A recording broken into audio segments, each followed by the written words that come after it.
Halo semuanya, seiring dengan penurunan daya beli di beberapa bulan terakhir, fenomena makan tabungan ternyata juga terjadi ya, terutama bagi kita-kita yang berada di masyarakat kelas menengah ke bawah.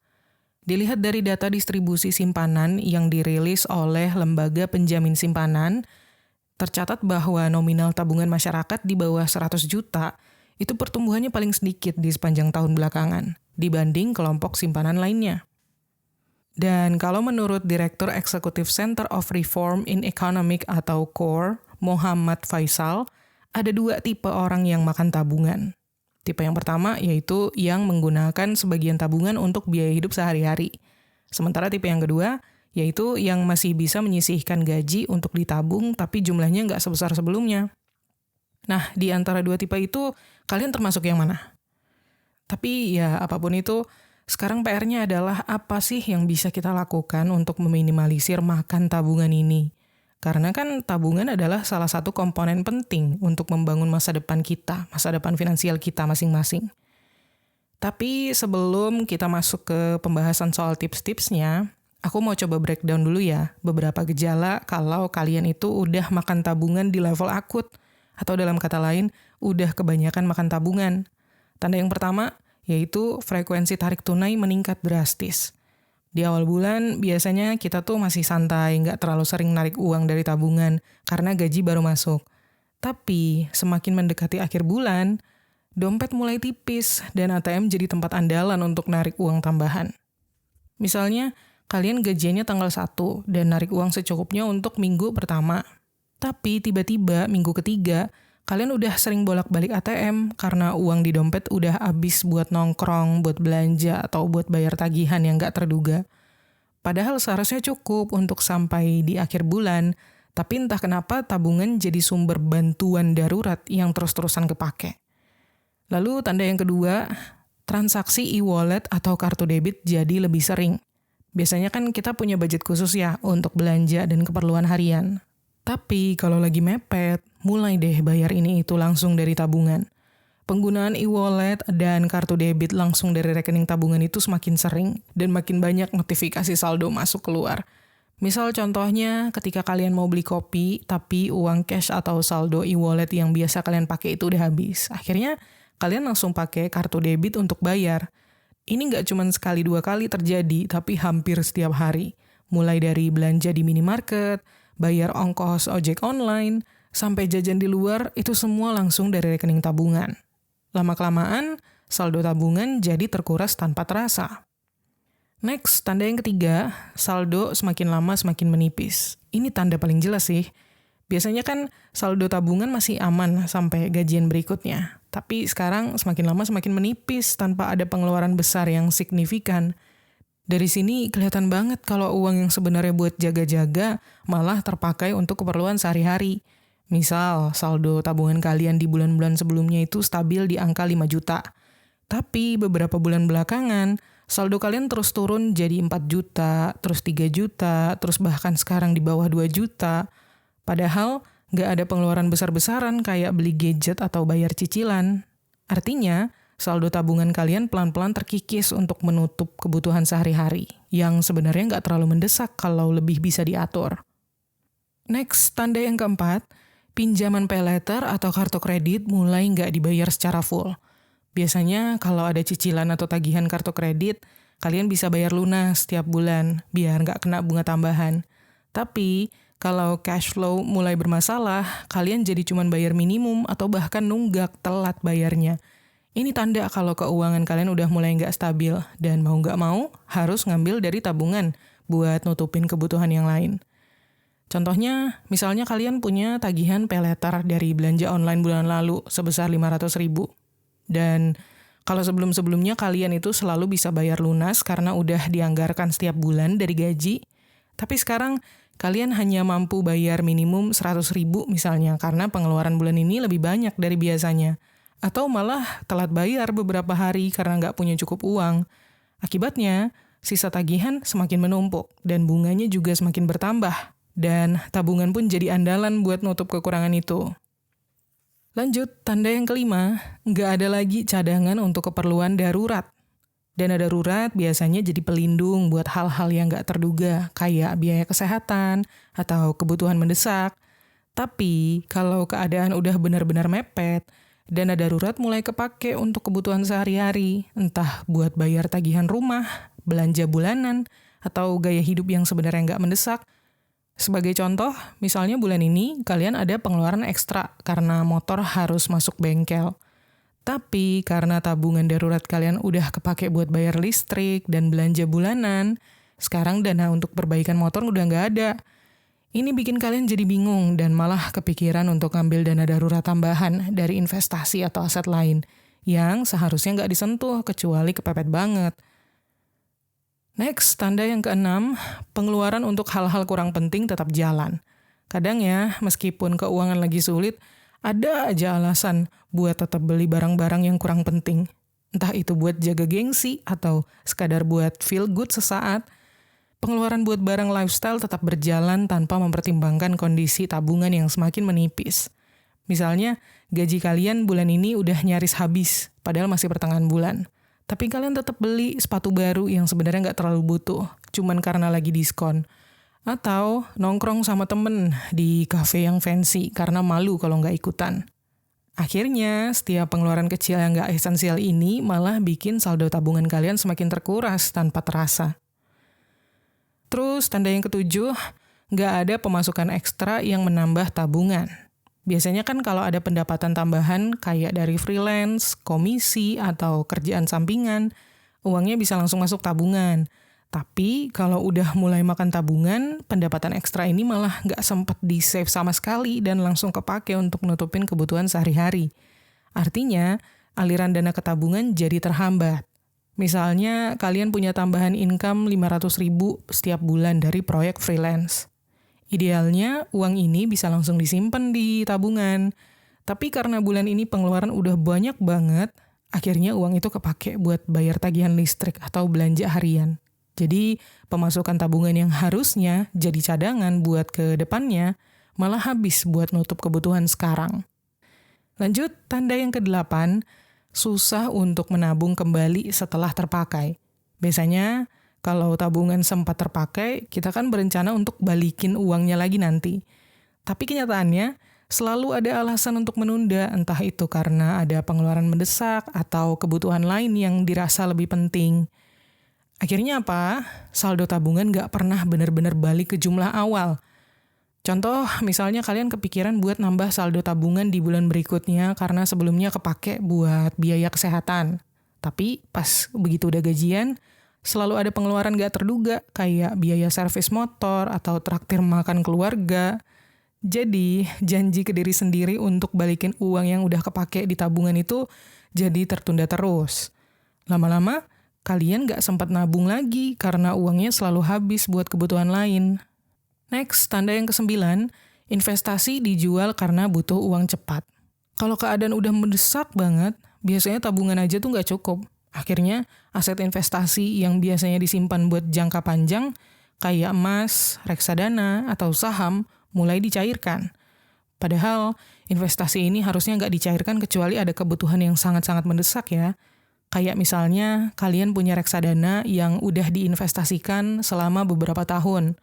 Tiba-tiba, kalian butuh dana tambahan buat biaya kuliah atau cicilan kendaraan yang bakal jatuh tempo.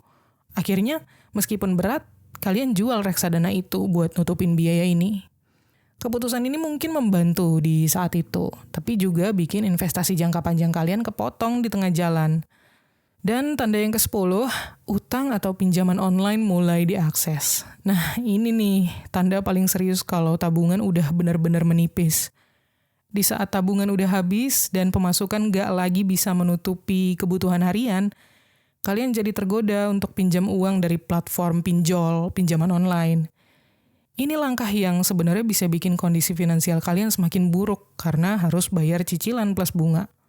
Misalnya, kalian bulan ini nggak punya cukup uang untuk bayar semua tagihan atau belanja bulanan.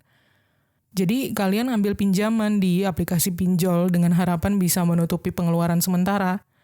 Tapi sebenarnya, ternyata bulan depan pengeluaran kalian tetap banyak dan kalian harus bayar bunga pinjol yang semakin besar. Jadinya, utang malah bertambah dan tabungan makin gak terselamatkan. Nah, kalau kalian udah masuk ke 10 tanda-tanda ini, sekarang saatnya untuk meminimalisasi makan tabungan kalian supaya keuangan gak makin kacau. Oke, tips yang pertama, buat anggaran ketat dan realistis. Seperti di video-video sebelumnya ya, aku nggak akan bosan menempatkan budgeting alias membuat anggaran ini sebagai langkah pertama. Karena bikin anggaran itu bukan cuma soal mencatat apa yang harus dibayar, tapi juga memastikan pengeluaran nggak lebih besar dari pemasukan. Dengan anggaran yang realistis dan ketat, kalian bisa mengatur kemana aja uang kalian harus dialokasikan. Jadi, pas lagi kepepet, kalian nggak langsung ngambil dari tabungan. Budgeting itu adalah cara yang efektif supaya kalian bisa mengelola uang dan menahan diri buat nggak boros. Misalnya, kalian biasa menganggarkan 1 juta untuk nongkrong dan makan di luar setiap bulan. Tapi belakangan, gaji kalian agak mepet dan pengeluaran di beberapa kategori lain meningkat. Jadi, kalian potong budget nongkrong menjadi 500.000 misalnya. Dan 500.000 sisanya disimpan buat jaga-jaga kalau ada kebutuhan yang nggak terduga. Dengan begini, kalian nggak perlu menyentuh tabungan untuk pengeluaran yang kurang penting. Next, tips yang kedua, prioritaskan pengeluaran wajib. Kadang kita suka lupa ya, bedain antara pengeluaran penting dan pengeluaran yang bisa ditunda. Pengeluaran wajib kayak bayar listrik, air, dan makanan sehari-hari, itu seharusnya jadi prioritas utama. Ketika kebutuhan ini udah terpenuhi, baru kita lihat lagi mana yang masih bisa dialokasikan tanpa harus mengambil dari tabungan. Jadi prinsipnya tuh penuhi dulu kebutuhan utama. Karena kalau yang penting-penting udah aman, kita nggak akan gampang tergoda untuk mengorbankan tabungan. Katakanlah misalnya kalian bulan ini punya banyak rencana buat ngumpul sama teman-teman di beberapa tempat yang lumayan mahal. Tapi sebelum itu, pastiin dulu kalau kalian udah bayar tagihan listrik, air, cicilan, dan kebutuhan makanan. Nah, kalau misalkan setelah semua itu dipenuhi, sisa uang kalian nggak banyak, kalian bisa batalin agenda nongkrong yang bisa ditunda atau hanya ikut sekali-sekali aja. Ini bakal membantu kalian supaya tetap punya sisa uang tanpa harus ngambil dari tabungan. Lanjut, tips yang ketiga, jangan terlalu gampang pakai paylater atau pinjaman. Paylater memang kelihatannya praktis ya, tapi tanpa kontrol yang ketat, kita jadi gampang banget untuk tergoda buat beli ini itu yang sebenarnya nggak dibutuhin. Kalau kita terlalu sering pakai paylater, tabungan jadi terancam, karena uang yang harusnya masuk ke tabungan malah dipakai untuk bayar tagihan paylater bulan depan. Ingat guys, salah satu cara untuk menjaga kesehatan keuangan adalah dengan menahan diri untuk nggak terlalu sering berutang buat hal-hal yang konsumtif. Misalnya, kalian lagi browsing dan ngelihat ada gadget baru yang bikin kalian kepengen. Nah, kalian mikir buat pakai paylater supaya bisa dapetin barangnya sekarang, meskipun budget kalian nggak cukup.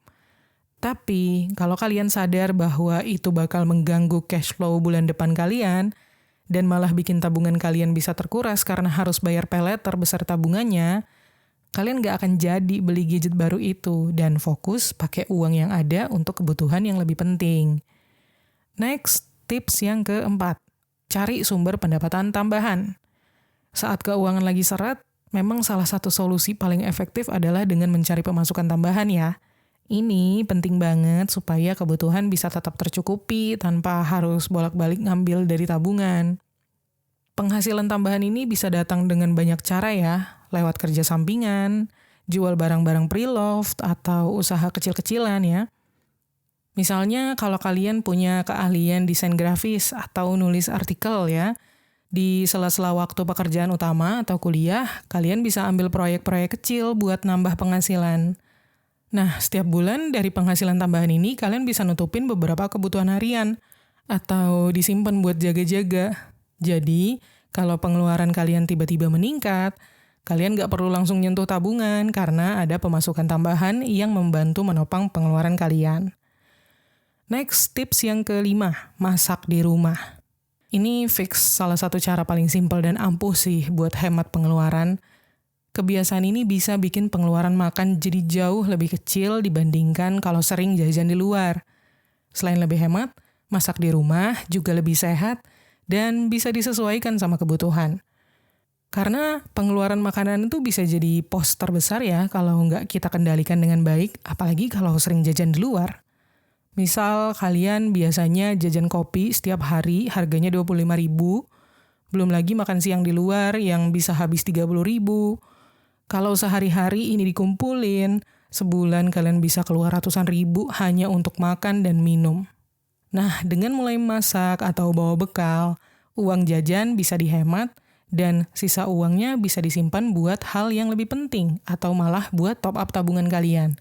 Kebiasaan kecil ini bisa mencegah kalian kehabisan dana dan harus makan tabungan di saat yang gak terduga. Lanjut, tips yang keenam, kurangi pemakaian kendaraan pribadi. Kalau biasanya kalian lebih nyaman pakai kendaraan pribadi buat pergi-pergi gitu ya. Nah, di saat lagi hemat, coba deh beralih ke transportasi umum atau sepedaan aja kalau memungkinkan ya. Selain bisa hemat biaya bensin yang kadang cukup tinggi, kalian juga bisa mengurangi pengeluaran untuk perawatan kendaraan. Dengan begitu, kalian bisa mengalokasikan uang yang biasanya buat bensin dan servis ke kebutuhan yang lebih penting atau malah ditabung. Pengeluaran transportasi itu seringkali jadi beban besar. Jadi pakai transportasi umum bisa jadi pilihan hemat yang memberikan dampak besar ke keuangan bulanan kita. Contoh, biasanya kalian pakai motor buat ngampus atau ke kantor dan keluarin duit 200.000 seminggu buat bensin.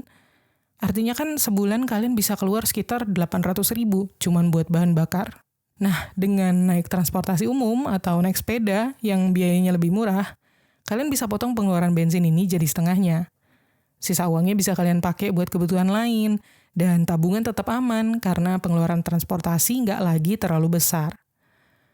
Lanjut, tips yang ketujuh, batasi penggunaan kartu kredit ataupun pay letter. Kartu kredit atau pay letter ini memang kelihatan praktis dan menggoda ya, tapi kalau kita nggak pakai dengan bijak dan nggak dikontrol, ini bisa berakhir dengan utang yang lama-lama semakin berat untuk dibayar. Kalau setiap bulan kalian selalu mengandalkan pay letter atau kartu kredit buat beli barang, lama-lama cicilan dan bunganya bisa mengganggu cash flow kalian. Bahkan, tabungan bisa ikut kepake kalau pengeluaran bulanan jadi mepet. Utang konsumtif kayak pay letter atau kartu kredit ini harus benar-benar dikendalikan dengan bijak, guys. Karena ya itu bisa bikin keuangan jebol. Katakanlah nih, misalnya kalian beli gadget baru pakai pay letter dengan cicilan 300.000 per bulan. Awalnya sih nggak berasa berat, tapi bulan-bulan berikutnya kalian ada pengeluaran mendesak lain, dan cicilan ini bikin saldo bulanan kalian jadi mepet. Akhirnya, kalian terpaksa ambil dari tabungan buat nutup pengeluaran ini. Dengan mulai membatasi pay letter atau kartu kredit, atau bahkan stop dulu pakai itu untuk sementara waktu, kalian bisa mencegah uang tabungan kalian terpakai hanya untuk nutupin utang.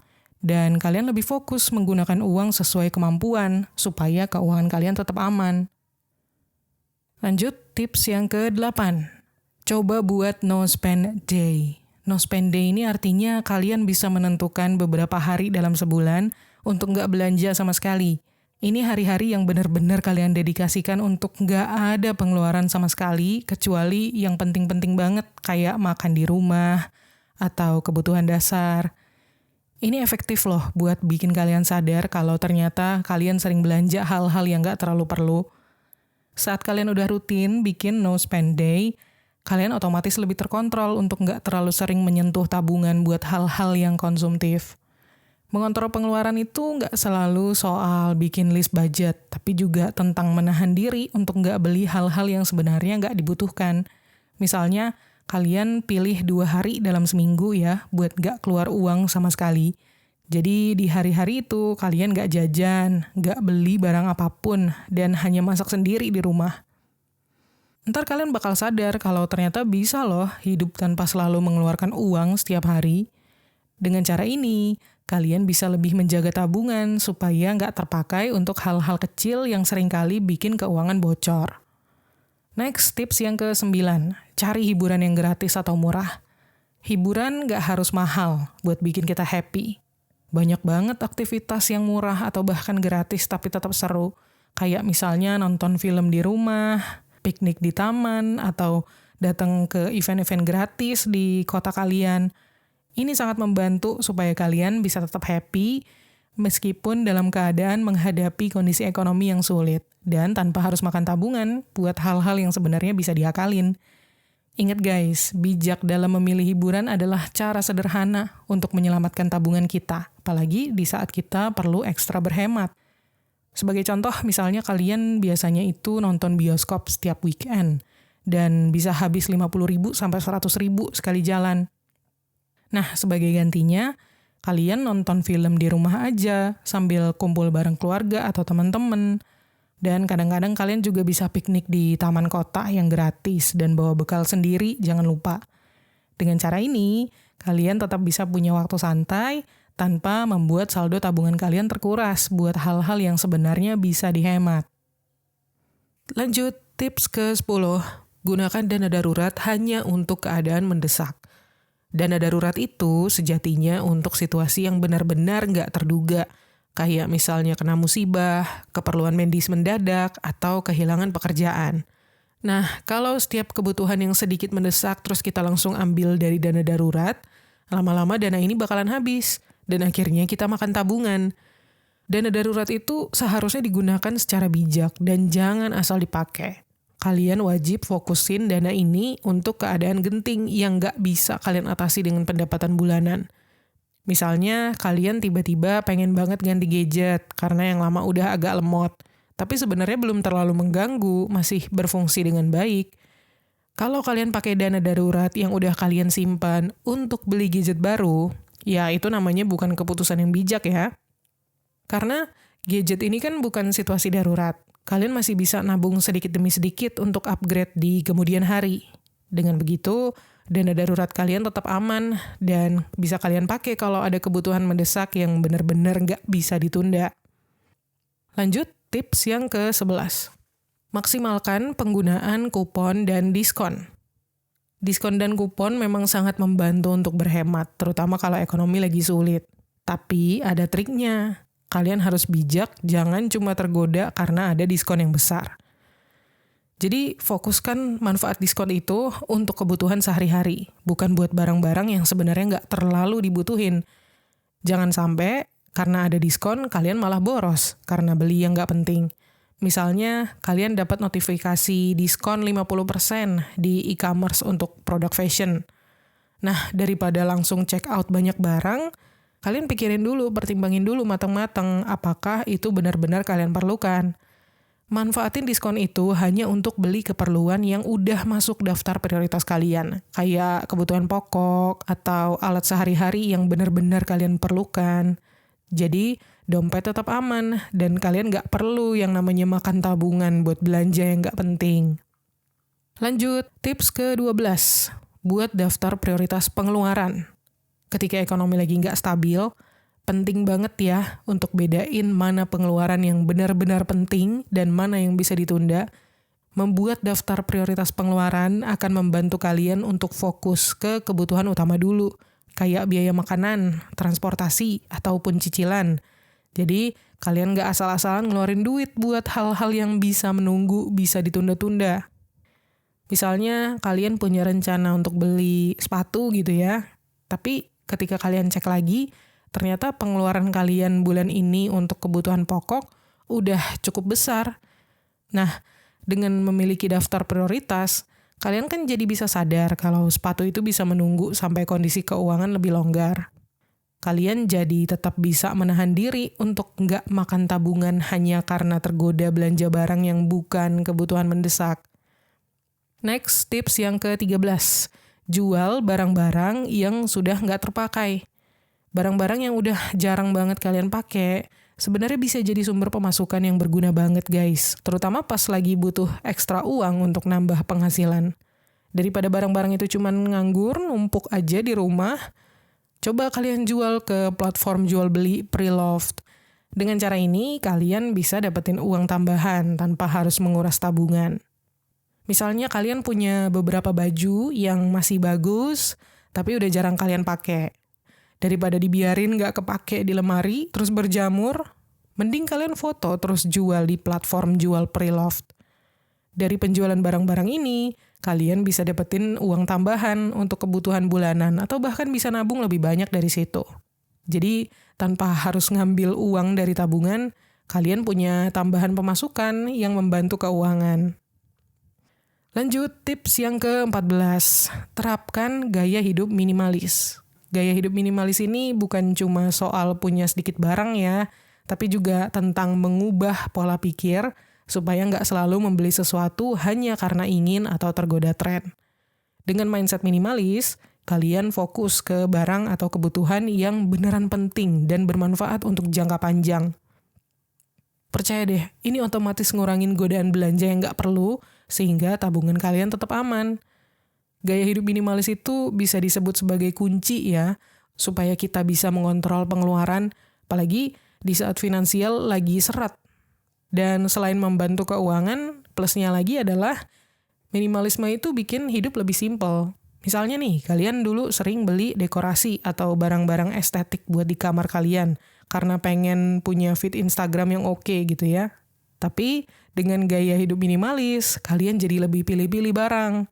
Kalau ada barang yang nggak terlalu fungsional atau nggak bikin perubahan besar, kalian bisa menahan diri untuk nggak beli. Alhasil, pengeluaran kalian jauh berkurang.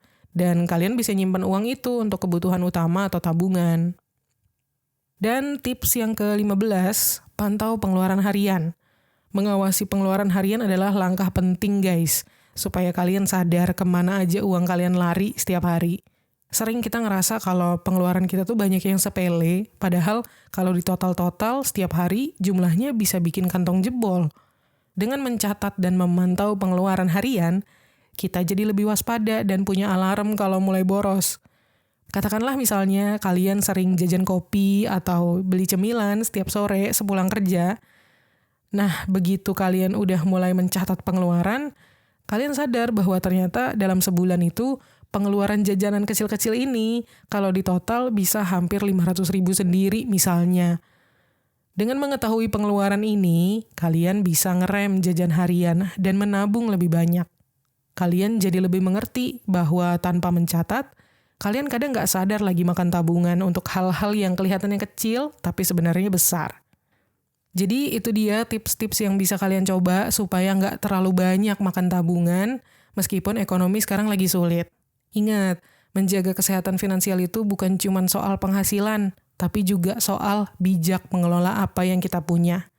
Dengan mulai dari hal-hal kecil, kita bisa bikin perubahan besar ke depannya.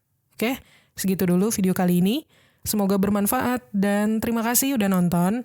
Klik tombol like dan subscribe kalau kalian suka video ini. Dan sampai ketemu lagi di tips menuju kekayaan berikutnya.